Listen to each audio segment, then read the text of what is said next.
equation ng quantity demanded at saka ng price for goods and services. Horizontal yung sa price, and then vertical naman yung sa quantity or sa services.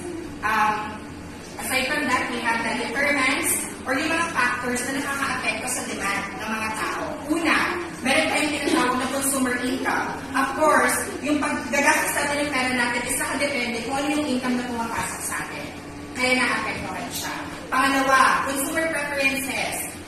Let's say, yung mga Muslim, hindi sila kumakain ng pork. Therefore, yung demand ng pork sa mga Muslims is mababa kumpara sa ating mga Katoliko.